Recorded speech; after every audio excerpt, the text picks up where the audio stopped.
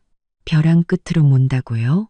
그와 그의 어머니가 저를 헌신짝처럼 버릴 때는 오늘을 생각하지 못했던 걸까요? 저는 차갑게 말했습니다. 강민준 씨, 이미지 손상은 당신들 스스로의 행동 때문입니다. 5성급 호텔에 18명을 초대해 놓고 돈을 못 낸 건 당신들이지 제가 아닙니다. 그리고 인스타그램은 저는 사실을 말했을 뿐입니다. 그게 창피하다면 사실을 말한 사람을 탓할 게 아니라 스스로 무슨 짓을 했는지 반성해야죠. 강민주는 제 말에 잠시 할 말을 잃은 듯 했습니다. 한참 뒤 그는 깊은 숨을 내쉬더니 갑자기 목소리를 부드럽게 바꿨습니다. 과거에 제가 익숙했고 지금은 역겹기만 한 다정한 말투였습니다. 서연아, 내가 잘못했어. 내가 너한테 정말 미안해. 아라와의 관계는 그냥 한순간의 실수였어. 우리 3년 부부의 정을 생각해서 이번 한 번만 나 좀 도와줘. 일단 호텔 계산부터 하고 엄마를 빼내줘. 그러면 내가 나중에 꼭 보상할게. 응? 보상? 저는 하마터면 소리내어 웃을 뻔했습니다. 그가 저를 아직도 달콤한 말 몇 마디에 넘어가는 백서연으로 생각하는 걸까요? 강민준 씨, 그런 역겨운 말은 그만하세요. 당신과 조아라의 관계가 한순간의 실수였는지 아닌지는 당신 마음이 더 잘 알겠죠. 우리 사이는 당신이 이혼 합의서에 서명하고 당신 어머니가 그 메시지를 보낸 순간부터 정은 사라지고 계산할 빚만 남았습니다. 저는 잠시 말을 멈추고 단호하게 말했습니다. 돈은 한 푼도 못 냅니다. 사람은 당신들이 알아서 하세요. 다시는 찾아오지 마세요. 또 오면 경비원 부르겠습니다. 경비원 부르겠습니다. 경비원 부르겠습니다. 경비원 부르겠습니다. 문 밖은 몇 초간 조용했습니다. 이윽고 강민준의 분노에 찬 낮은 목소리가 들려왔습니다. 백서연, 너 정말 독하다. 좋아. 너 나중에 두고 봐. 그리고는 무거운 발걸음 소리와 함께 그는 떠났습니다. 저는 문에 기댄 채 길게 숨을 내쉬었습니다. 승리의 기쁨보다는 모든 것이 정리되었다는 평온함이 느껴졌습니다. 가면을 벗어 던지니 오히려 속이 시원했습니다. 저는 서재로가 컴퓨터를 켰습니다. 이제 본론으로 들어갈 시간이었습니다. 이메일을 확인하자 김 변호사에게서 온 초기 조사 결과 보고서가 도착해 있었습니다. 그는 민준테크의 일부 공개 자료와 세무 기록을 검토한 결과 몇 가지 의문점을 발견했다고 했습니다. 예를 들어 몇 건의 거액 자금 흐름이 불분명하고 회사 고정 자산 등기에도 모호한 부분이 있다는 것이었습니다. 김 변호사는 제가 조속히 권한을 위임하여 더 깊이 있는 회계 감사를 진행할 것을 제안했습니다. 또한 만약 강민준이 혼인 기간 중 부부 공동 재산을 빼돌리거나 숨긴 사실을 증명할 수 있다면 제가 재산 분할에서 더 많은 몫을 주장하거나 심지어 전액을 회수할 수도 있다고 조언했습니다. 저는 즉시 답장을 보냈습니다. 김 변호사에게 모든 권한을 위임하며 어떤 대가를 치르더라도 반드시 진상을 규명해달라고 말이죠. 메일을 보내자마자 제 다른 휴대폰이 울렸습니다. 이 번호는 제 직계 가족 몇 명만 알고 있었습니다. 화면에는 오빠라는 이름이 떠 있었습니다. 전화를 받자 오빠 백서준의 차분한 목소리가 들려왔습니다. 감다가 고십 바보 릭 컴다리나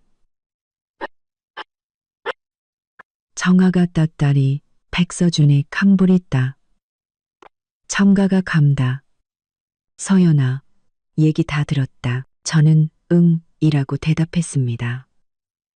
마음 한구석이 시큰했습니다. 부모님과 오빠는 처음부터 저와 강민준의 결혼을 탐탁지 않아 했습니다. 하지만 당시 제가 고집을 부리자 억지로 막지는 않으셨습니다. 대신 조용히 제게 기댈 언덕을 마련해 주셨죠. 지난 3년간 저는 이른바 가정의 평화를 위해 그들에게 힘든 내색을 거의 하지 않았습니다. 그런데도 그들은 계속 저를 지켜보고 있었던 겁니다. 백서준이 말했습니다. 마음고생 많았겠구나. 그래도 처리하는 거 보니 우리 백씨 집안 딸 맞네. 그는 잠시 말을 멈추고 이었습니다. 강신의 그 작은 회사, 자금 사정이 항상 빠듯했어. 거래처 두 곳 덕분에 겨우 버티고 있었지. 방금 소식 들었는데 가장 큰 거래처인 창신산업에서 다음 분기 발주를 취소할 것 같단다. 저는 놀라서 물었습니다. 오빠, 설마. 백서준은 아무렇지 않은 듯 담담하게 말했습니다. 창신산업 사장이 나한테 빚진 게 좀 있거든. 그냥 지나가는 말로 강민준 인성이랑 최근 소문에 대해 얘기 좀 했을 뿐이야. 사업하는 사람들은 원래 리스크 관리에 철저하잖니. 저는 그제야 깨달았습니다. 오빠는 소리 소문 없이 이미 강민준의 돈줄을 끊기 시작한 것이었습니다. 청검서, 제가 가족 카드를 해지하고 인터넷에 폭로한 개인적인 차원의 반격과는 비교도 안 되게 오빠의 한 수는 그의 숨통을 제대로 조이는 것이었습니다. 백서준이 말했습니다. 아버지가 너 조용히 집으로 들어와서 지내라고 하신다. 엄마가 너 주려고 보약 다려놓으셨어. 저는 코끝이 찡해져 깊게 숨을 들이마시고 말했습니다. 오빠, 부모님께 감사하다고 전해줘. 하지만 당분간은 혼자 있고 싶어. 내가 직접 정리해야 할 빚이 남았거든. 백서준은 제가 이렇게 말할 줄 알았다는 듯 억지로 권하지 않았습니다. 그래, 필요한 거 있으면 언제든 말해. 기억해. 백씨 집안은 언제나 내 편이다. 아무나 널 함부로 대하게 두지 않아. 저는 혼자가 아니었습니다. 제 가족은 항상 제 뒤에 있었습니다. 오빠의 전화는 제게 큰 힘이 되었습니다. 강민준의 회사가 겪을 어려움은 이제 시작에 불과하다는 것을 알 수 있었습니다. 하지만 그들 내부의 붕괴가 이렇게 빨리 찾아올 줄은 몰랐습니다. 다음 날 오전, 저는 또다시 그 친척 동생의 카카오톡 폭탄을 받았습니다. 이번에는 글이 아니라 흥분했지만 목소리를 낮춘 여러 개의 음성 메시지였습니다. 서연 언니, 대박 사건. 그 집, 아니, 강씨 집안 뒤집어졌어요. 어제 큰어머니가 경찰서에서 돌아온 뒤로 완전 폭탄이 됐어요. 집에서 밤새 하늘이 무너져라 울면서 언니 욕을 했다더라고요. 그러다 오늘 아침에 정신 좀 차리더니 화풀이를 새언니한테 하더라고요. 그녀는 이어서 몰래 녹음한 듯한 파일을 보내왔습니다. 배경음이 섞여 있었지만 박선자 여사의 날카로운 목소리와 더 이상 조신하지 않은 조아라의 반박은 선명하게 들렸습니다. 박선자, 알아야 내가 너를 뭐라고 하는 게 아니라 어제 음식 주문할 때 내가 그 수입 와인은 한 병만 시키자고 했잖니. 그런데 네가 기분 내야 한다고 2병이나 시켰잖아. 그리고 그 최고급 전복도 1인당 하나씩은 너무 비싸다고. 그게 다 얼마니? 이제 와서 계산도 못하고 내 늙은 얼굴에 똥칠을 했어. 조아라. 분명히 불만 섞인 목소리로. 어머님, 말씀이 좀 지나치시네요. 어제 분명히 최고급으로 대접해서 제 길을 살려줘야 한다고 하셨잖아요. 제가 뭐 시킬 때마다 어머님도 웃으면서 좋다고 하셨으면서 이제 와서 제 탓을 하세요? 박선자. 목소리가 더 높아지며 내가 카드가 안 긁힐 줄 알았겠니? 다 그 천벌받을 백서연 때문이지. 하지만 너도 문제야. 집안 생각해서 아낄 줄을 몰라. 내 손에 낀 그 팔찌 봐라. 그렇게 비싼 걸 어제 굳이 사람들 앞에서 자랑해야 했어? 이제 온 세상 사람들이 우리 집이 돈 함부로 쓰는 줄 알잖아. 조아라. 호추추더 유치. 어머님, 그 팔찌는 어머님이 저한테 첫 선물이라며 억지로 끼워주신 거잖아요. 이제 와서 제가 자랑한 게 됐어요. 좋은 건 다 어머님 덕이고 나쁜 건 다 제 탓이네요. 민준 씨, 당신은 말 좀 해봐요. 녹음 파일 속 강민준의 목소리는 피곤하고 짜증이 가득했습니다. 아, 좀 그만들 좀 해요. 안 그래도 시끄러워 죽겠는데. 엄마, 알아. 지금 와서 싸우면 뭐가 달라져. 당장 부족한 6,800만 원은 어떻게 할 거며. 회사 거래처는 어떡할 거냐고. 지금 자금줄이 막혔단 말이야. 박선자, 울부짖으며. 아이고, 내 팔자야. 재수 없는 년 하나 내보냈더니 이제 집안이 망하게 생겼네. 민준아, 네가 어떻게든 해야지. 엄마 이대로 죽는 꼴 보고 싶어? 좋아라. 돈도 없으면서 무슨 부자인 척은. 저는 강씨 집안에 시집 오면 호강할 줄 알았더니 웬걸요. 첫날부터 빚더미에 앉게 생겼네요. 이 결혼 계속할 수나 있을까요? 이어서 무언가 깨지는 소리와 울음소리가 들리며 녹음은 갑자기 끊겼습니다. 친척 동생의 메시지가 바로 이어졌습니다. 들었어요? 완전 개싸움 났어요. 새언니도 보통 아니네요. 절대 안 져요. 큰어머니, 이번엔 제대로 호랑이 새끼를 들였어요. 큰어머니, 이번엔 제대로 호랑이 새끼를 들였어요. 듣자 하니 민준이 형이 아버지 아끼는 양주 2병 몰래 팔아서 급한 불 끄려고 한대요. 저는 이 메시지들을 보며 아무런 감흥도 느끼지 못했습니다. 오히려 웃음이 나왔습니다. 늑대들끼리 서로 물어뜯는 꼴이라니. 박선자 여사는 순한 양을 들인 줄 알았겠지만 한치도 물러서지 않는 여우였던 모양입니다. 이 고부 갈등 드라마는 제 생각보다도 훨씬 빨리 시작되었습니다. 저는 친척 동생에게 알았어. 또 무슨 일 있으면 바로 알려줘. 라고 답장하며 작은 금액의 기프티콘을 하나 보내주었습니다. 이 정보원은 잘 관리해야 했습니다. 휴대폰을 내려놓고 다음 단계를 생각했습니다. 강씨 집안은 이미 내부 분열이 시작됐고 경제적 압박도 가해졌습니다.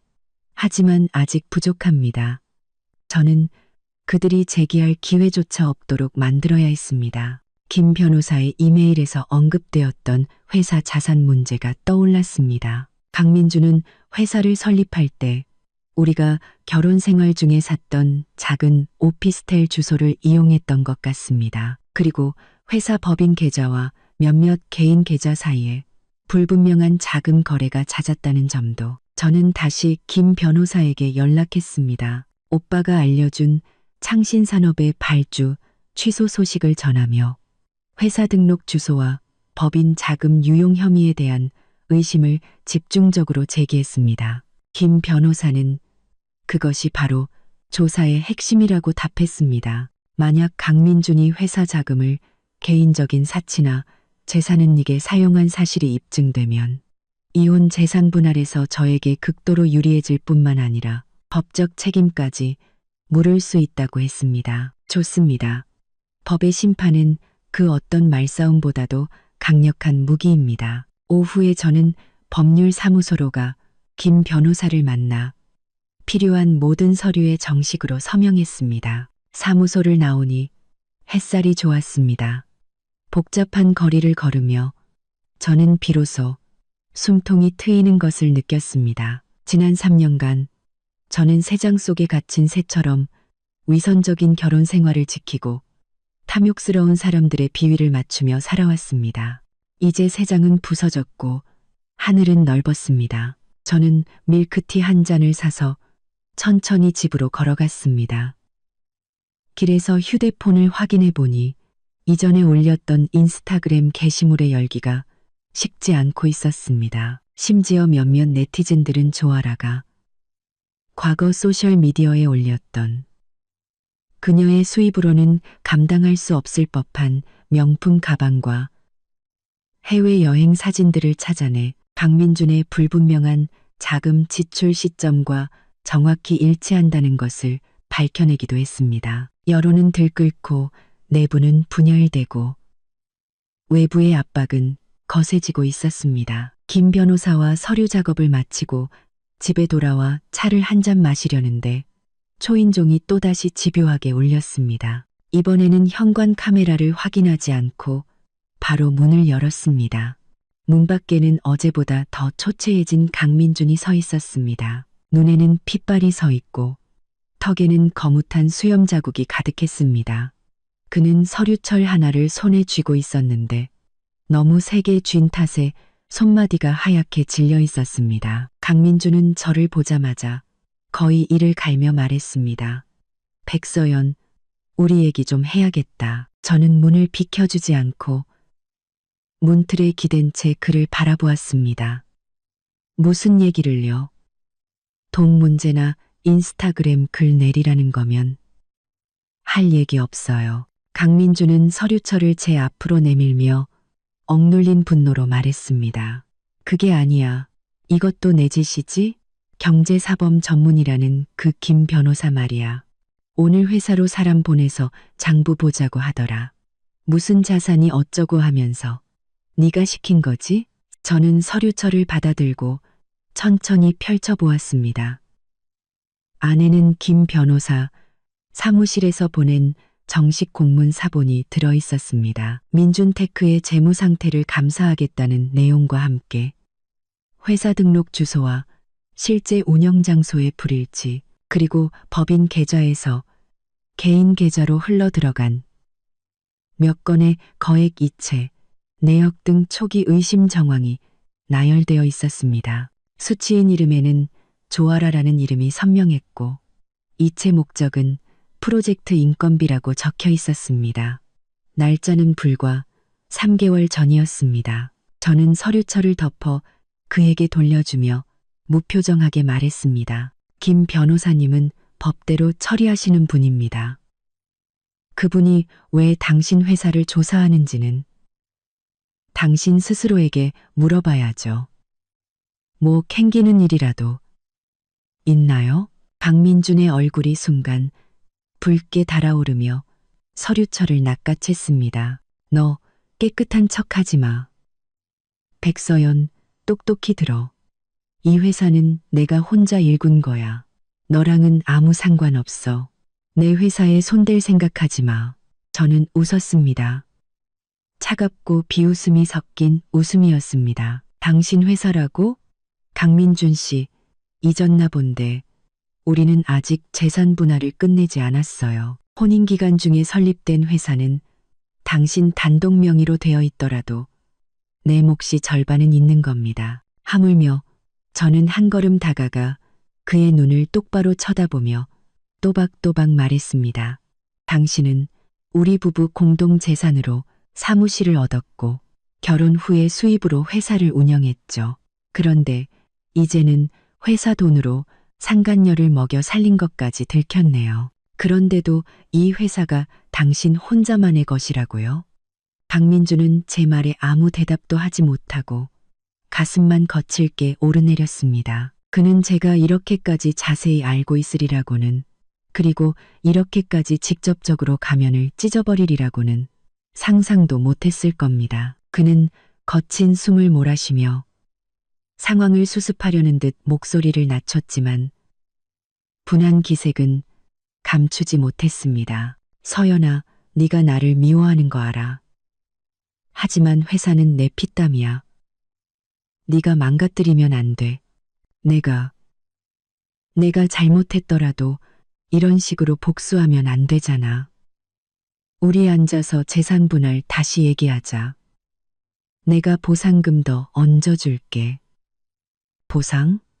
저는 그의 말을 잘랐습니다. 강민준 씨, 당신은 아직도 내가 원하는 게 고작 돈이라고 생각하는군요. 내가 원하는 건 정의입니다. 당신들 가족이 지난 3년간 나를 기만하고 모욕한 것에 대한 대가를 치르게 하는 거죠. 회사는 만약 깨끗하다면 김 변호사가 아무것도 찾아내지 못할 겁니다. 하지만 더럽다면 그건 내가 망가뜨린 게 아니라 당신들의 탐욕이 망가뜨린 거겠죠. 저는 그의 얼굴이 잿빛으로 변하는 것을 보며 마지막 일격을 가했습니다. 그리고 당신 어머니와 그 세 여자분은 아직도 8,800만 원 식사비랑 팔찌 문제로 싸우고 있다면서요?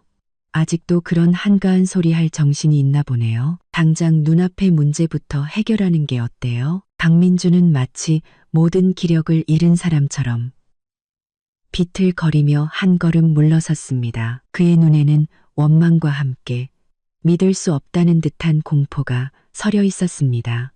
그는 저를 손가락으로 가리키며 입술을 떨었습니다. 백서연, 너 정말 이렇게까지 해야겠어? 좋아.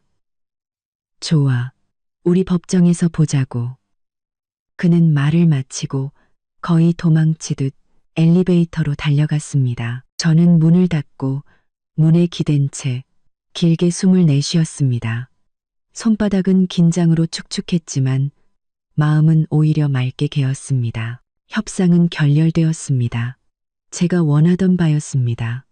애초에 그와 원만하게 해결할 생각은 없었습니다. 제가 원한 것은 그를 막다른 골목으로 몰아 스스로 무너지게 만드는 것이었습니다. 창가로 다가가 강민준의 차가 도망치듯 아파트를 빠져나가는 것을 보았습니다. 진정한 전쟁은 이제 막 시작된 것이었습니다. 법정 싸움, 여론전, 경제적 압박, 저는 그들이 저지른 일에 대해 땅을 치고 후회할 때까지 모든 길에서 그들과 끝까지 싸울 것입니다. 저는 휴대폰을 들어 김 변호사에게 메시지를 보냈습니다. 강민준 씨가 방금 다녀갔습니다. 감정적으로 매우 격앙된 상태입니다. 조사 방향이 그의 아픈 곳을 제대로 찌른 것 같습니다. 계속해서 강도를 높여주세요. 김 변호사에게서 곧 답장이 왔습니다. 알겠습니다. 핵심 계좌와 자산에 대한 단서를 몇 가지 확보했습니다. 곧 돌파구가 보일 겁니다. 국군보시 각종 변호사에게서 곧 돌파구가 보일 겁니다. 좋습니다. 폭풍우가 몰려오고 있었습니다. 저는 이미 식어버린 차를 단숨에 들이켰습니다. 씁쓸함 뒤에 희미한 단맛이 느껴졌습니다. 강민준이 외쳤던 법정에서 보자는 말은 물에 던진 돌멩이처럼 작은 파문만 일으키고 가라앉았습니다. 그 후 며칠은 놀랍도록 조용했습니다. 스토킹 전화도 불청객도 없었습니다.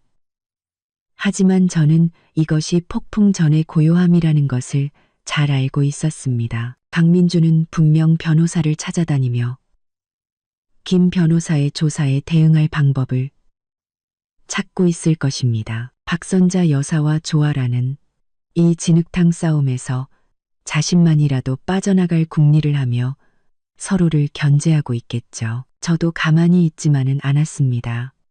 김 변호사가 증거를 정리하는 것을 도우며 제 개인적인 일들을 처리하기 시작했습니다. 결혼 전에 사두었던 이 오피스텔을 대청소하고 강 씨 집안과 관련된 물건은 모두 버렸습니다. 그리고 백화점에 가 새로운 침구와 커튼을 사고 집안에 생기를 불어넣었습니다. 과거의 숨막히는 기운을 완전히 씻어내고 싶었습니다. 어느 날 오후 제가 소파에 앉아 새로 합류할 회사 자료를 검토하고 있을 때 휴대폰이 울렸습니다. 모르는 지역 번호였습니다. 잠시 망설이다가 전화를 받았습니다. 전화기 너머에서는 약간 소심한 듯한 중년 여성의 목소리가 들려왔습니다. 혹시 백서연 씨 되시나요? 백서연 씨라는 호칭에 저는 잠시 멈칫했습니다. 결혼한 이후로 이렇게 불린 지가 아주 오래되었습니다. 네, 맞는데요. 누구시죠? 상대방은 안도의 한숨을 내쉬며 다급하게 말했습니다. 아, 백서연 씨, 안녕하세요. 저는 민준테크에서 격리로 일했던 사람입니다. 성은 장씨고요. 저 며칠 전에 퇴사했습니다. 저는 직감적으로 몸을 바로 세웠습니다. 민준테크의 격리, 그것도 막 퇴사한. 저는 침착하게 물었습니다. 장 과장님, 안녕하세요. 저한테 무슨 일로? 장 과장의 목소리가 더 낮아졌습니다. 망설임과 긴장이 섞여 있었습니다. 백서연 씨, 제가 이런 전화 드리는 게 실례인 줄은 알지만 도저히 양심에 걸려서요. 제가 회사에서 5년 일했는데 강 사장님이, 그녀는 잠시 머뭇거리다 결심한 듯 말했습니다. 강 사장님이 예전에 저한테 장부를 몇 번 조작하라고 시키셨어요. 회사 돈을 여러 명목으로 빼서 개인 계좌 몇 개로 보내라고요. 사모님. 아니, 박 여사님 계좌도 있었고, 조아라 씨 계좌도 있었어요. 그때마다 프로젝트 비용이나 예비비로 처리해서 장부를 맞추라고 하셨죠. 그때는 무서워서 아무 말도 못했는데, 이제 퇴사하고 나니 이게 정말 잘못된 일이라는 생각이 들어서요. 제가 그때 이체 기록이랑 장부 사본을 좀 가지고 있습니다. 심장이 빠르게 뛰기 시작했습니다. 이것은 그야말로 가뭄의 단비였습니다. 김 변호사가 자금 흐름을 추적하고는 있지만 내부자가 직접적인 증거를 제공한다면 일은 훨씬 수월해질 것입니다. 저는 흥분을 가라앉히고 신중하게 물었습니다. 장 과장님, 제게 이런 사실을 알려주셔서 감사합니다. 그런데 왜 저에게 알려주시기로 결심하셨나요? 장 과장은 한숨을 쉬었습니다. 백서연 씨, 예전에 회사에서 몇 번 뵌 적이 있어요. 참 합리적이고 좋은 분이라고 생각했습니다. 지금 그분들처럼 그렇지는 않으셨죠. 그리고 뉴스도 봤습니다. 그분들이 당신에게 한 짓은 너무했어요. 제가 힘은 없지만 나쁜 일에 계속 동조하고 싶지는 않았습니다. 이 자료들 드릴 테니 부디 도움이 되셨으면 합니다. 저는 깨달았습니다. 양심의 가책과 함께 어느 쪽이 이길지 판세를 읽은 것이겠죠. 저는 즉시 말했습니다. 정말 감사합니다. 장 과장님, 이 자료들은 저에게 정말 중요합니다. 괜찮으시다면 우리가 한번 만날 수 있을까요? 아니면 제보한 이메일로 자료를 보내주실 수 있으신가요? 장 과장은 잠시 생각하더니 말했습니다. 이메일로 보내드릴게요. 만나는 건 좀 부담스럽네요. 제가 곧바로 자료 보내드리겠습니다. 백서연 씨도 몸 조심하세요. 전화를 끊고 얼마 지나지 않아 메일함에 새 메일이 도착했습니다. 첨부 파일에는 선명한 스캔본 몇 개가 들어 있었습니다. 은행 이체 확인증 캡처, 내부 결제 서류 캡처 등. 서류에는 강민준의 서명이 선명했고 수취인은 역시나 박선자 여사와 조아라였습니다. 금액은 수백만 원에서 수천만 원에 이르렀고 명목은 인테리어 지원비, 자물료, 명절 상여금 등 다양했습니다. 기간은 정확히 강민준과 조아라가 만나기 시작한 지난 반년 동안이었습니다. 저는 즉시 이 자료들을 김 변호사에게 전달하고 전화로 상황을 설명했습니다. 김 변호사는 매우 흥분하며 이것이 강민준의 혼인 중 재산은닉 및 유용을 증명하는 결정적인 증거이며 심지어 업무상 횡령 혐의까지 적용될 수 있다고 말했습니다. 김 변호사와의 통화가 끝나자마자 수민이에게서 전화가 왔습니다. 대박 가십을 접한 듯한 흥분된 목소리였습니다. 서연아, 최신 뉴스. 강민준 회사 가장 큰 거래처 창신산업에서 방금 공식적으로 다음 분기 계약 취소 통보했대. 강민준 통보받고 사무실에서 컵 집어 던지고 난리 쳤다더라. 지금 회사 분위기 완전 흉흉해서 핵심 인력들 다 몰래 이직 준비 중이래. 저는 응 이라고 대답했습니다. 전혀 놀랍지 않았습니다. 오빠는 항상 정확하고 치명적인 한 방을 날리니까요. 이것으로 강민준의 가장 큰 현금 공급원은 완전히 끊겼습니다. 이미 위태롭던 회사는 이제 설상가상이 된 셈이죠. 수민이는 이어서 말했습니다. 그리고 조아라가 시어머니랑 또 대판 싸웠대. 조아라가 강민준한테 아파트 명의에 자기 이름만 올려주면 헤어지겠다고 협박했는데 박선자 여사가 죽어도 안 된다고 버텨서 지금 집안이 매일 전쟁터래. 저는 이 소식들을 들으며 마치 나와는 상관없는 막장 드라마를 보는 기분이었습니다. 드라마는 점점 더 격렬해지고 외부의 압박은 계속해서 거세지고 있었습니다. 강민준은 지금쯤 회사 위기와 가정 불화를 동시에 수습하느라 정신이 없을 것입니다. 김 변호사의 조사에 제대로 대응할 여력은 남아있지 않겠죠. 평온한 날들이 일주일도 채 지나지 않아 법원에서 온 소환장이 제 손에 도착했습니다. 강민준이 결국 소송을 건 것이었습니다. 사유는 이혼 후 재산 분할 분쟁. 그는 민준테크가 자신의 결혼 전 개인 재산의 연장선이며 저와는 무관하다고 주장했고 제가 회사 경영에 간섭하는 것을 중단할 것을 요구하며 제가 제시한 재산 분할 방안을 전면 거부했습니다. 소환장의 뻔뻔한 문구들을 보며 저는 실소를 금할 수 없었습니다. 죽음이 코앞인데도 여전히 허세를 부리다니. 이게 바로 강민준의 스타일이었죠. 좋습니다. 그가 법정 싸움을 선택했다면 저도 모든 추악한 진실을 세상에 드러낼 수밖에요. 저는 소환장을 사진 찍어 김 변호사에게 보냈습니다. 김 변호사는 자신감 넘치는 목소리로 답했습니다. 잘 됐습니다. 저희가 준비한 자료도 거의 마무리되었습니다. 법정에서 상대방에게 아주 특별한 선물을 주게 될 겁니다. 재판 당일 저는 단정하고 세련된 검은색 정장을 입고 옅은 화장을 했습니다. 법정에 들어서자 맞은편에서 날아오는 시선이 느껴졌습니다. 강민준과 그의 변호사가 앉아 있었습니다. 강민준은 굳은 표정으로 제 시선을 피했습니다.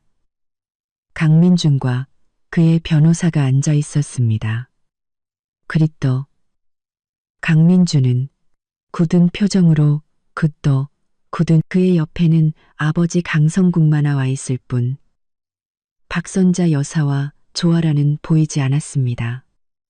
창피해서 오지 않았거나 집에서 또다시 싸우고 있거나 둘 중 하나겠죠. 재판이 시작되자 강민준의 변호사가 먼저 발언했습니다. 그는 민준테크가 오로지 강민준 개인의 피땀으로 이룬 성과이며 결혼 후 가정주부 역할에만 충실했던 저와는 아무런 관련이 없다고 주장했습니다. 또한 제가 악의적으로 가족 카드를 해지하고 인터넷에 허위 사실을 유포하여 회사에 막대한 손해를 끼쳤다고 비난했습니다. 김 변호사의 차례가 되자 그는 침착하게 자리에서 일어나 판사에게 일련의 증거들을 제출했습니다. 그는 먼저 회사 등록 주소가 우리가 혼인 중에 구매한 아파트 주소라는 증거와 회사 설립 초기에 우리 부부의 공동 예금을 대량으로 사용한 은행 거래 내역을 제시했습니다. 그리고 김 변호사는 결정적인 한 방을 날렸습니다. 전 격리장 과장이 제공한 이체 기록들이었습니다. 선명한 스캔본이 법정 스크린에 투사되었습니다.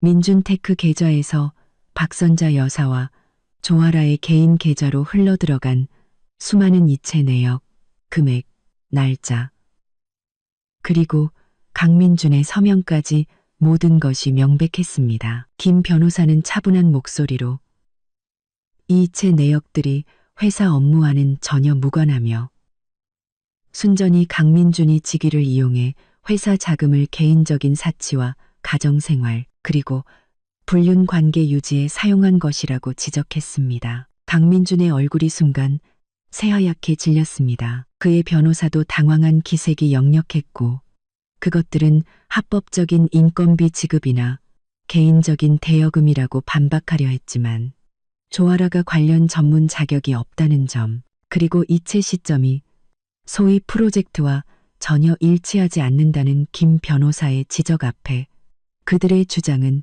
힘을 잃었습니다. 김 변호사는 승기를 잡고 창신산업의 계약 취소 관련 뉴스 기사와 인터넷상에서 강씨 집안의 사치와 가정불화에 대한 여론이 악화된 상황을 추가 증거로 제출했습니다. 이 모든 것이 강민준과 그의 가족의 부적절한 행동으로 인해 발생한 회사 위기이며 저와는 무관하다는 것을 증명하기 위함이었습니다. 재판 내내 저는 조용히 앉아 있었습니다. 가끔 고개를 들어 바늘방석에 앉은 듯 식은땀을 뻘뻘 흘리는 강민준의 비참한 모습을 바라보았습니다. 그는 아마도 자신이 은밀하게 저질렀던 모든 일들이 이렇게 법정에서 적나라하게 드러나리라고는 상상도 못했을 것입니다. 재판이 끝나고 판사는 휴정을 선언하며 추후 판결을 내리겠다고 했습니다. 하지만 누가 봐도 승패는 이미 결정나 있었습니다. 법정을 나오자 강민준과 그의 아버지는 거의 도망치듯 빠르게 자리를 떴습니다. 밖에서 기다리던 기자들에게 사진이라도 찍힐까 두려워하는 모습이었습니다. 김 변호사가 제게 말했습니다. 예상보다 훨씬 순조로웠습니다. 상대 측 증거는 허점투성이었고 저희가 제출한 증거는 완벽했습니다. 재산 분할에서 우리가 절대적으로 유리할 뿐만 아니라 강민준 씨는 자금 유용 혐의로 법적 책임을 지게 될 수도 있습니다. 저는 고개를 끄덕였습니다. 마음속에는 흥분보다는 모든 것이 제자리로 돌아왔다는 평온함이 느껴졌습니다. 이것은 모두 그들이 받아야 할 마땅한 벌이었습니다. 집에 돌아오자마자 수민이에게서 전화가 왔습니다. 마치 자기가 소송에서 이긴 것처럼 흥분한 목소리였습니다. 어땠어? 어땠어? 완전히 박살내고 왔지? 저는 간단하게 재판 상황을 설명했습니다. 수민이는 전화기 너머에서 환호성을 질렀습니다. 대박, 그럴 줄 알았어. 어디 계속 기고만장해 보라지. 그녀는 이어서 말했습니다. 아, 서연아. 할 얘기가 있는데. 내 친구 중에 브랜드 기획사 하는 애가 있거든? 아, 경험 있는 파트너를 찾고 있는데 네가 예전에 강민준 회사 일 잘 도왔던 거 알고 한번 만나보고 싶어 하더라고. 기분 전환도 할 겸 한번 만나볼래? 저는 잠시 멈칫했습니다. 다시 일을 시작하는 것, 생각해보지 않았던 방향이었습니다. 지난 3년간 저는 강민준의 회사를 위해 많은 것을 바쳤습니다. 명목상으로는 돕는 것이었지만 실제로는 내부 관리와 고객 응대 대부분을 제가 처리했죠. 어쩌면 이제는 저 자신을 위해 살아야 할 때가 온 것일지도 모릅니다. 저는 미소 지으며 수민이에게 말했습니다. 좋아, 연락처 좀 보내줘. 한번 생각해 볼게. 전화를 끊고 창밖을 보았습니다. 소송에서 이기는 것은 원래 내 것이었던 것을 되찾는 것뿐입니다. 앞으로의 길은 저 스스로 한 걸음씩 나아가야 합니다. 하지만 이번에는 오직 저 자신을 위해서 살아갈 것입니다. 법원의 판결은 예상보다 빨리 나왔습니다. 보름쯤 지났을까. 김 변호사가 정식 판결문을 가지고 저희 집으로 찾아왔습니다. 그는 편안한 미소를 지으며 제게 서류를 건넸습니다. 백서연 씨, 우리가 완승했습니다. 법원은 저희의 주장을 전적으로 받아들여 민준테크를 부부 공동 재산으로 인정했습니다. 강민준 씨의 혼인 중 자금 유용 증거가 명백하다고 판단했고요. 판결은 다음과 같습니다.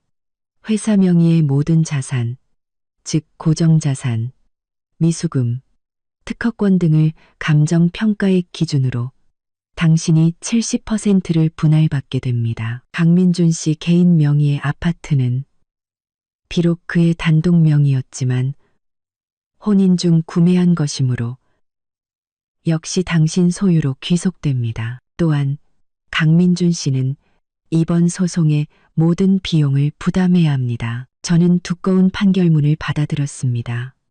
명확한 논리와 숫자가 적혀 있었습니다. 70%라는 비율과 아파트의 소유권 귀속을 보며 제 마음속 마지막 돌덩이가 내려앉는 기분이었습니다.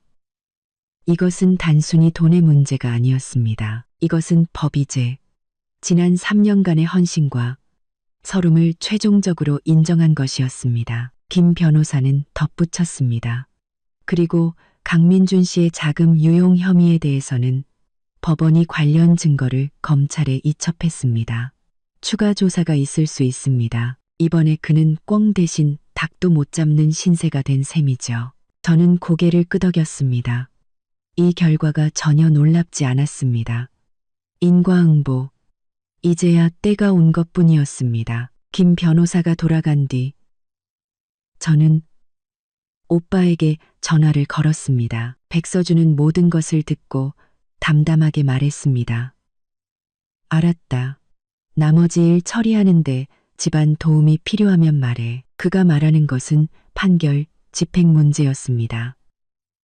강민준이 순순히 회사와 집을 내놓을 리가 없으니까요. 아니, 오빠, 김 변호사님이 잘 처리해 주실 거야. 나 혼자 할 수 있어. 백서준은 그래, 라고만 하고 더는 묻지 않았습니다. 하지만 저는 알고 있었습니다. 제가 필요하다면 그는 언제든 나설 것이라는 것을. 예상대로 며칠 지나지 않아 강민준에게서 전화가 왔습니다. 이번에는 분노가 아니라 절망에 가까운 쉬어버린 목소리였습니다. 백서연, 판결문 받았다. 저는 말없이 그의 다음 말을 기다렸습니다. 그는 숨을 몰아쉬며 떨리는 목소리로 말했습니다. 회사는 이제 껍데기만 남았어. 창신산업 계약이 끊기면서 자금줄은 막혔고 빚만 잔뜩 남았다고. 네가 자산을 다 가져가면 나는 정말 아무것도 없어. 그리고 그 집은 우리 부모님이 평생 모은 돈으로 계약한 거야. 저는 조용히 듣고 있었습니다. 마음에는 어떤 동요도 없었습니다. 이제 와서 아무것도 없다고요? 진작에 무슨 짓을 했는지 돌아보지 않고요? 강민준 씨 판결은 법원이 내린 거지 제가 내린 게 아닙니다. 그리고 당신 부모님의 계약금은 결혼 후 우리가 함께 대출금을 갚았고 집값 상승분에도 제 기여가 있습니다. 당신 내 집돈만 돈이고 제 헌신과 청춘은 돈이 아닌가요? 강민준은 제 질문에 아무 말도 못했습니다. 한참 뒤 그는 거의 우는 목소리로 말했습니다. 서연아, 제발 부탁이야. 예정을 생각해서 나한테 살길 좀 열어줘. 회사 지분 조금만이라도 남겨주고. 집은 우리 부모님이 사셔야 한단 말이야. 저는 그의 말을 잘랐습니다. 목소리는 얼음장처럼 차가웠습니다. 당신이 조아라와 노란하고 당신 어머니가 그 메시지를 보낸 순간부터 우리 사이에 정 따위는 없었습니다. 살 길은 스스로 찾는 거지 남이 열어주는 게 아닙니다. 당신들이 나를 벼랑 끝으로 몰았을 때 제게 살 길을 열어줄 생각은 해봤나요?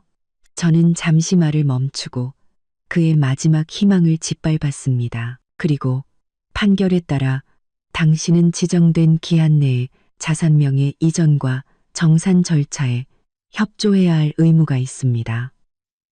만약 거부하면 법원에 강제 집행을 신청할 겁니다. 그때는 상황이 더 꼴사나워지겠죠.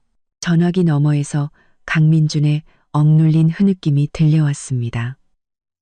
그리고 전화는 거칠게 끊겼습니다. 저는 그의 현재 상황을 상상할 수 있었습니다.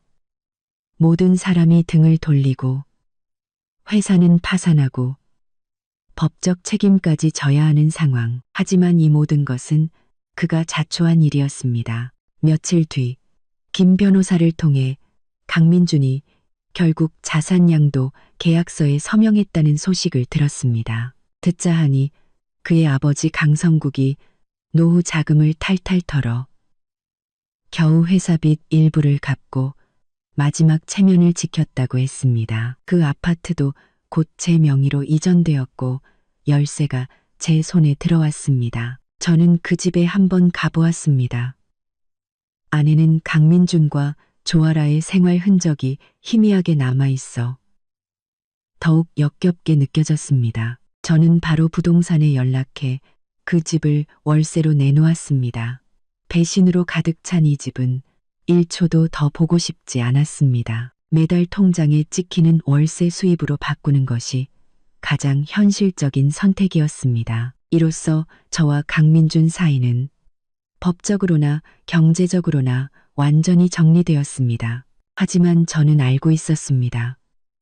어떤 사람들은 그렇게 쉽게 포기하지 않는다는 것을. 특히 돈줄이 끊긴 새며느리 조아라는 말이죠. 그녀는 저를 쫓아내기 위해 온갖 수를 썼지만 호강은커녕 강민준과 함께 빚더미에 앉게 되었습니다. 그녀가 과연 순순히 물러설까요? 그 집은 순조롭게 세입자를 구했고 매달 월세가 꼬박꼬박 입금되었습니다. 마치 강씨 집안 사람들이 과거에 제게 저질렀던 짓을 상기시키는 굴욕세처럼 말이죠. 삶은 드디어 평온을 되찾는 듯 했습니다. 저는 수민이가 소개해준 브랜드 기획사 파트너 제안을 진지하게 고민하기 시작했고 다음 주에 만나기로 약속까지 잡았습니다. 강씨 집안의 소란이 드디어 제 인생에서 사라지리라 믿었을 때 낯선 택배 상자 하나가 집으로 배달되었습니다. 발신인 정보는 없었고 서류처럼 얇고 가벼웠습니다. 상자를 뜯어본 순간 저는 숨을 멈췄습니다. 안에는 수십 장의 사진이 들어 있었습니다. 사진 속 주인공은 저였습니다. 하지만 배경은 제가 결혼 전 부모님 댁에 살 때 오랜 남사친과 동네 카페에서 가끔 만났던 모습이었습니다. 사진은 교묘한 각도에서 찍혀 마치 우리가 매우 가까이 붙어 있는 것처럼 보이거나 활짝 웃는 모습이 연인처럼 보이게 연출되어 있었습니다. 하지만 맹세코 그는 그냥 어릴 적부터 친구였고 그의 아이는 이미 학교에 들어갔습니다. 우리는 그냥 가끔 만나 사는 얘기를 했을 뿐입니다. 사진 외에 프린트된 쪽지 한 장이 있었습니다. 위협적인 문구가 가득했습니다. 백서연, 네가 이긴 줄 알지? 당장 소송 취하하고 회사 자산 포기해. 안 그러면 네가 결혼 중에 바람 피운 이 증거들을 내 부모님이랑 모든 친척, 친구들한테 뿌려서 너를 사회에서 매장시켜 버릴 거야. 저는 이것들을 보며 두려움보다는 허수음이 나왔습니다. 조아라, 역시 당신이군요. 스스로의 머릿속이 더러운 사람만이 이런 저급한 수단을 생각해낼 수 있습니다. 강민주는 지금 제정신이 아닐 테고 박선자 여사의 머리에서는 이런 치밀한 계획이 나올 리가 없죠. 저는 즉시 사진과 쪽지를 찍어 김 변호사에게 보내고 상황을 설명했습니다. 김 변호사는 침착하게 이것은 명백한 협박 미수이며 경찰에 신고할 것을 권했습니다. 또한 이것은 조아라의 인성이 저급하다는 증거로 이혼 사건에서 그녀가 부정적인 역할을 했다는 것을 뒷받침하는 자료가 될 수 있다고 했습니다. 저는 잠시 생각하다 말했습니다. 신고는 일단 보류하죠. 대신 이 증거들을 잘 보관해 주세요. 그녀가 다음에는 무슨 짓을 할지 궁금하네요. 저는 뱀을 굴에서 끌어내기로 결심했습니다. 저는 쪽지에 적힌 익명의 이메일 주소로 일부러 당황한 척 답장을 보냈습니다. 누구세요? 뭘 원하시는 거죠? 이 사진들은 다 가짜예요. 저는 바람 피운 적 없어요. 메일을 보내자마자 상대에게서 더 의기양양하고 오만한 답장이 왔습니다. 가짜? 백서연, 변명하지 마. 증거는 차고 넘쳐. 3일 주겠다. 내가 시키는 대로 해. 안 그러면 내 부모님께 내 딸의 진짜 모습을 보여주는 수밖에. 확실했습니다. 조아라였습니다. 그녀는 참을성을 잃은 것입니다. 강민준이 몰락하자 그녀는 아무것도 얻지 못하고 오히려 빚만 떠안게 되었습니다. 그래서 이런 어설픈 방법으로 제게서 마지막 한 푼이라도 뜯어내려는 것이었죠. 저는 더 이상 답장하지 않았습니다. 대신 제가 찍어둔 증거 사진과 협박 쪽지를 예전에 글을 올렸던 인스타그램 부계정에 다시 올렸습니다. 그리고 글을 덧붙였습니다. 나무는 가만히 있으려 하나 바람이 그치지 않는군요. 이혼 소송이 마무리되고 각자의 삶을 살아가리라 믿었지만 누군가 제 결혼 전 평범한 사교 활동 사진을 조작하여 저를 협박하고 있습니다. AT 조아라 씨, 만약 이런 수단으로 무언가를 얻을 수 있다고 생각한다면 얼마든지 해보세요. 법이 당신에게 무엇이 옳은지 가르쳐 줄 겁니다. 글을 올린 뒤 저는 몇몇 법률 전문 인플루언서와 지역 경찰청 계정을 태그했습니다. 이번에는 여론이 들끓기를 기다리지 않았습니다. 저는 원본 증거를 들고 바로 경찰서로 가 조아라를 협박죄로 고소했습니다. 경찰은 상세하게 진술을 기록하고 증거를 접수했으며 법에 따라 조사하겠다고 약속했습니다. 경찰서를 나오니 공기가 한결 맑아진 기분이었습니다. 조아라처럼 허세만 가득한 사람은 겁을 주면 쉽게 무너집니다. 경찰서를 나오니 진짜 강적을 만나면 누구보다 빨리 꼬리를 내릴 것입니다. 저는 그녀가 제 인스타그램 게시물과 경찰의 연락을 받았을 때 당황한 표정을 상상할 수 있었습니다. 역시나 그날 저녁이 되기도 전에 수민이에게서 메시지가 왔습니다. 헐, 서연아, 조아라가 인스타그램 계정 삭제했어. 엄청 무서워하면서 여기저기 알아보고 다닌대. 너한테 사과하고 합의하고 싶어 한대. 진짜 겁쟁이. 저는 미소 지으며 답장하지 않았습니다. 사과, 합의? 이제 와서 무서운 줄은 아는군요. 늦었습니다. 이번에는 제가 함부로 건드리면 안 되는 사람을 건드린 대가를 치르게 할 것입니다. 협박은 미수에 그쳤더라도 그녀가 쓴맛을 보기에는 충분할 것입니다. 그 위선적인 백합은 이제 그 추악한 본 모습을 드러낼 때가 되었습니다. 제 삶이 그런 사람에게 계속 더럽혀지도록 내버려 둘 수는 없습니다. 이 마지막 쓰레기를 치우고 나서야 저는 비로소 과거와 완전히 작별할 수 있었습니다. 조아라 쪽에서는 정말 아무런 소식이 없었습니다. 마치 꼬리가 밟힌 고양이처럼 구석에 숨어 상처를 핥고 있는 듯 했습니다. 경찰서에서도 연락이 왔습니다. 조아라를 소환 조사했고 그녀가 순간의 잘못된 판단으로 협박을 시도한 사실을 모두 인정하며 눈물로 선처를 호소하고 보증서를 작성했다고 했습니다. 또한 제게 사과하고 보상할 의향이 있으니 처벌 불원서를 제출해 줄 수 있냐고 물었습니다. 저는 경찰에게 단호하게 말했습니다. 사과는 받겠습니다. 보상은 법대로 처리해 주세요. 하지만 처벌 불원서는 써줄 수 없습니다. 저는 성모 마리아가 아닙니다. 저를 해치려 한 사람을 용서할 의무는 없습니다. 그녀는 마땅히 법적 책임을 져야 합니다. 조아라 문제를 처리하고 나니 몸과 마음이 한결 가벼워졌습니다. 마지막 잠재적 위협까지 해결하고 저는 수민이 친구의 브랜드 기획사와의 만남에 더 집중하기 시작했습니다. 회사 대표는 임지연이라는 유능하고 시원시원한 여성이었습니다. 우리는 몇 번 만나 대화를 나누며 서로의 가치관이 잘 맞는다는 것을 알게 되었습니다. 그녀는 제가 과거에 회사를 운영했던 경험과 인맥을 높이 평가했고, 저는 그녀 회사의 활기찬 분위기와 미래 가능성을 긍정적으로 보았습니다. 우리는 파트너십에 잠정적으로 합의했습니다. 제가 자금과 인맥을 투자해 지분을 받고 파트너로서 고객 관리와 프로젝트 총괄을 맡기로 했습니다. 삶은 마치 새로운 페이지를 넘긴 듯 했습니다.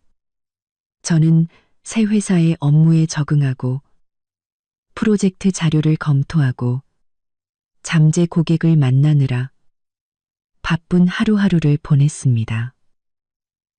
섬재 고객을 만나느라 바쁜 하루하루를 보냈습니다. 모든 것이 희망찼습니다. 어느 날 오후 제가 임 대표와 프로젝트 회의를 막 마쳤을 때 휴대폰이 울렸습니다. 그 친척 동생이었습니다. 그녀는 강씨 집안의 내부 분쟁을 중개한 이후로 저를 유일한 하소연 상대로 여기는 듯 가끔씩 강씨 집안의 최신 비참한 소식을 전해주곤 했습니다. 그녀가 보낸 음성 메시지에는 잔뜩 낮췄지만 흥분을 감추지 못한 목소리가 담겨 있었습니다. 서연 언니, 대박 뉴스. 강민준 회사, 오늘 공식적으로 파산 신청했대요. 빚더미에 앉아서 사무실도 집주인이 잠가버렸대요. 강민준 회사사, 집기들도 다 압류당할 거래요. 저는 눈썹을 살짝 올렸습니다. 예상했던 바였습니다. 그리고 더 대박인 건요.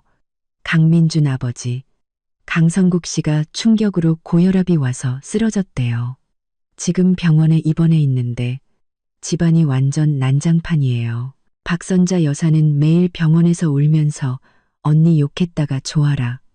욕했다가 다 너희들 때문이라고 난리래요. 저는 아무런 감흥도 느끼지 못했습니다. 강성국이 입원한 것은 안타깝지만 아내와 아들의 잘못을 방관한 그 역시 자업자득이었습니다. 박선자 여사의 저주는 더더욱 제게 아무런 영향을 미치지 못했습니다. 제일 웃긴 건요. 조아라는 지금 코빼기도 안 보인대요. 병원비 내라고 할까봐 병원에도 안 온다네요. 여기저기 돈 많은 남자 소개해달라고 알아보고 다닌대요. 진짜 나무가 쓰러지니 원숭이도 흩어지네요. 저는 알았어. 라고 답장하고 휴대폰을 내려놓았습니다. 강씨 집안의 몰락은 제 상상보다도 더 철저했습니다. 한때 제 앞에서 그렇게 거만했던 가족이 이제는 뿔뿔이 흩어지고 병들고 도망쳤습니다. 그리고 그들이 그토록 무시하고 쫓아내려 했던 전 며느리인 저는 그 폐허 밖에서 굳건히 서서 새로운 사업을 시작하고 있었습니다. 저녁에는 임 대표와 팀원들과 함께 제 합류를 환영하는 저녁 식사를 했습니다. 식탁에서는 업계 동향과 회사의 미래에 대한 즐거운 대화가 오갔습니다. 저는 주스를 마시며 창밖의 네온 사인을 바라보았습니다. 그 지긋지긋한 결혼 생활에서 벗어나니 제 세상이 이렇게나 넓고 밝을 수 있다는 것을 비로소 실감했습니다. 아파트로 돌아와 저는 향초를 켜고 목욕을 했습니다. 그날 밤 저는 아주 깊고 편안한 잠을 잤습니다. 꿈속에서는 더 이상 다툼과 배신이 아닌 햇살과 꽃향기 그리고 무한한 가능성으로 가득 찬 미래가 펼쳐졌습니다. 새 회사의 업무는 바빴지만 활력이 넘쳤습니다. 임 대표는 훌륭한 파트너였고 저는 금세 중요한 프로젝트들을 맡아 팀을 이끌었습니다. 바빴지만 모든 노력이 오직 저 자신을 위한 것이었기에 기분은 완전히 달랐습니다. 어느 날 우리가 지역 유명 브랜드의 연간 홍보 계약을 성공적으로 따내자 팀은 작은 축하 파티를 열기로 했습니다. 분위기가 한창 무르익었을 때 제 가방 속에서 휴대폰이 진동했습니다. 모르는 지역 번호였습니다. 잠시 망설이다가 저는 조용한 복도로 나가 전화를 받았습니다. 여보세요? 전화기 너머에서는 몇 초간의 침묵 끝에 거의 잊어버릴 뻔했지만 듣는 순간 온갖 혐오스러운 기억을 되살리는 목소리가 들려왔습니다. 박선자 여사였습니다. 그녀의 목소리는 쉬고 갈라져 있었고 억지로 자세를 낮췄지만 특유의 계산적인 느낌은 감출 수 없었습니다. 서연아, 나다. 아니, 아줌마다. 저는 아무 말도 하지 않았습니다. 박선자 여사는 제가 대답이 없자 울먹이며 말을 이었습니다. 서연아, 안다. 예전에 내가, 그리고 민준이가, 우리 가족 모두가 너한테 잘못했다. 내가 진심으로 사과할게. 그리고 민준이가, 그리고 모두가 너한테 잘못했. 저는 여전히 침묵하며 그녀의 심파극이 끝나기를 기다렸습니다. 봐라. 이제 벌도 다 받았다. 민준이는 회사도 망하고 빚더미에 앉아서 폐인처럼 집에만 틀어박혀 있고 걔 아비는 충격으로 병원에 누워있단다. 병원비도 감당이 안 돼. 내 속이 정말 칼로 찢기는 것 같아. 그녀는 드디어 본론을 꺼냈습니다. 서연아, 네가 지금 잘 나간다고 들었다. 큰 회사 파트너가 됐다며. 예정을 생각해서 우리 좀 도와주면 안 되겠니? 많이도 말고 그냥 병원비만이라도 급한 불 끌 수 있게 좀 빌려주라. 내가 나중에 소처럼 일해서라도 꼭 갚을게. 저는 그녀의 눈물 섞인 호소를 들으며 실소를 금할 수 없었습니다. 저는 그녀의 눈물 섞인 호소를 들으며 예정.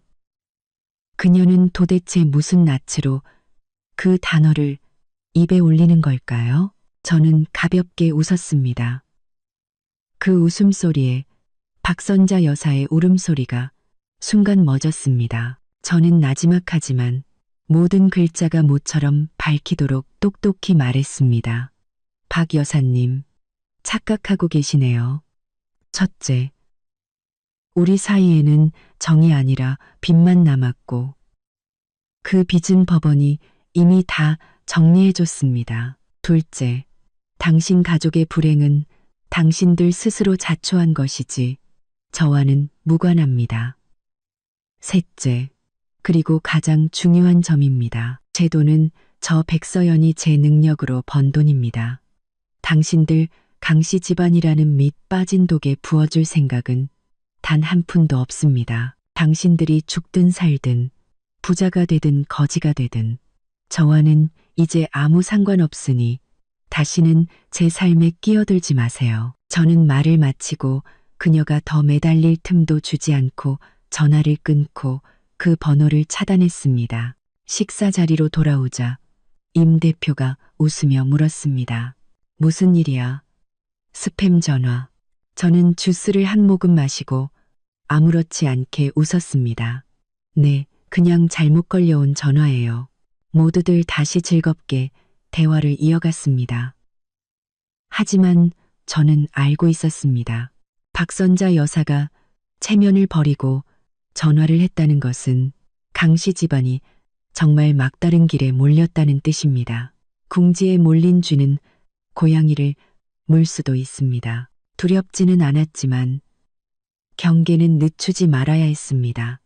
시간은 쏜살같이 흘렀습니다.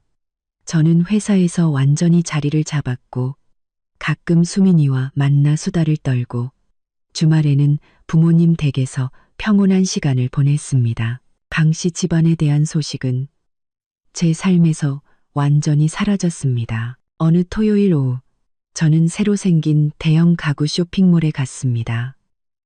오피스텔에 놓을 편안한 1인용 소파를 고르기 위해서였습니다. 마음에 드는 소파 2개를 비교하고 있을 때 제 눈에 익숙한 형체가 들어왔습니다. 저 멀리 랭값 한쪽 코너 앞에 강민준이 서 있었습니다. 저는 하마터면 알아보지 못할 뻔했습니다. 그는 구겨지고 색이 바랜 티셔츠에 헐렁한 바지를 입고 있었습니다. 머리는 기름지고 헝클어져 있었죠. 그는 싸구려 플라스틱 양치컵을 손에 들고 가격표를 뚫어져라 쳐다보고 있었습니다. 깡마른 모습이 초췌하고 늙어 보였습니다. 그의 곁에는 아무도 없었습니다. 그는 혼자서 아마도 몇천 원짜리 컵 앞에서 망설이고 있었습니다. 한때 명품으로 치장하고 의기양양했던 그의 모습은 온데간데 없었습니다. 저는 그 자리에 서서 어떤 감정도 느끼지 못했습니다. 미움도 동정도 없었습니다. 마치 길에서 우연히 마주친 삶이 고단해 보이는 낯선 사람을 보는 기분이었습니다. 그때 강민준이 시선을 느끼고는 고개를 돌렸습니다. 우리의 눈이 마주쳤습니다. 그는 잠시 멈칫하더니 얼굴에 충격, 창피함, 분노, 그리고 마지막에는 잿빛 절망이 스쳐 지나갔습니다. 그는 황급히 손에 든 양치컵을 등 뒤로 숨기려 했습니다. 그 행동이 우스꽝스러웠습니다. 그는 무언가 말하려 입을 열었지만 아무 말도 하지 못하고 그저 저를 뚫어져라 쳐다보았습니다. 그의 눈에는 몰락한 자의 원망과 형언할 수 없는 후회가 담겨 있었습니다. 저는 아무렇지 않게 시선을 거두고 옆에 있던 직원에게 제가 고른 소파를 가리키며 말했습니다. 이걸로 배송해 주세요.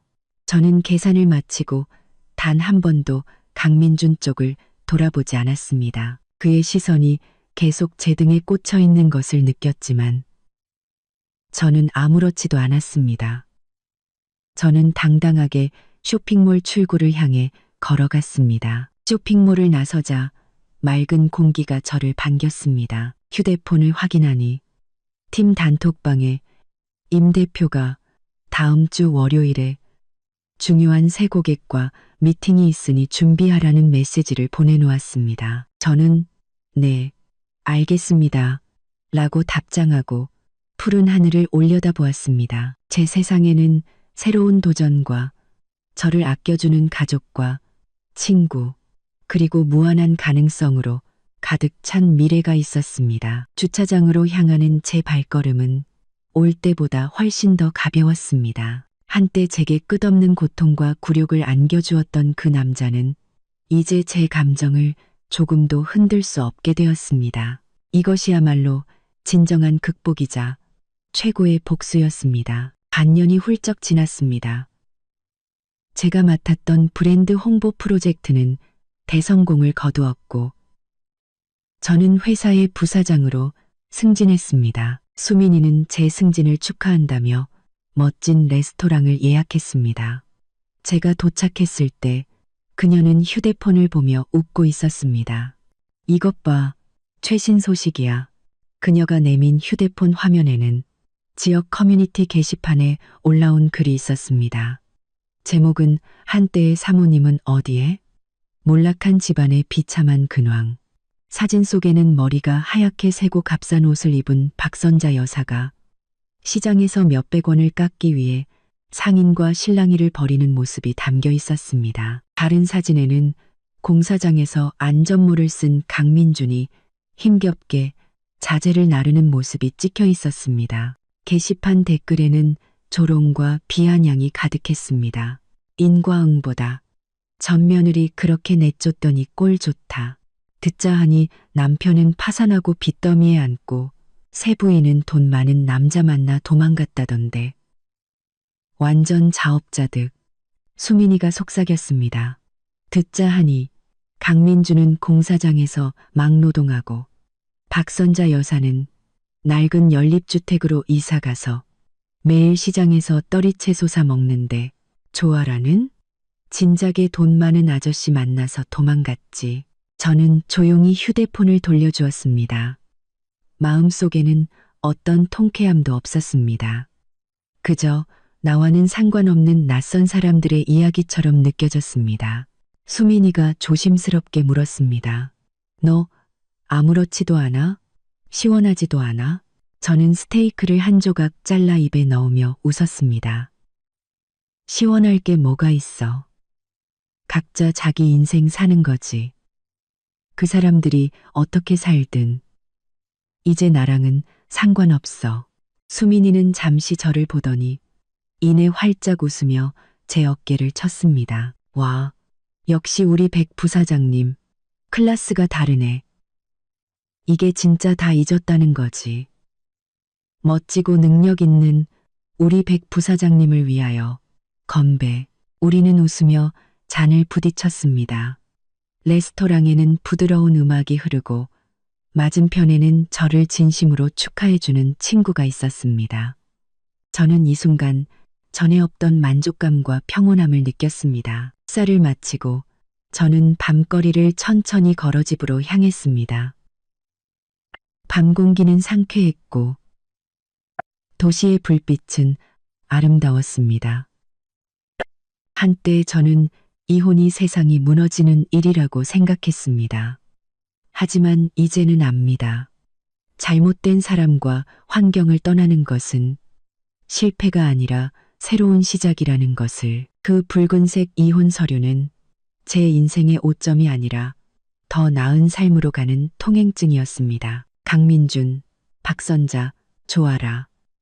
그들은 이제 제 인생의 배경 속에 희미한 점으로 사라졌습니다. 제 세상은 넓고 미래는 깁니다.奮闘할 가치가 있는 사업, 진심으로 저를 아껴주는 사람들, 그리고 무한한 가능성이 있습니다.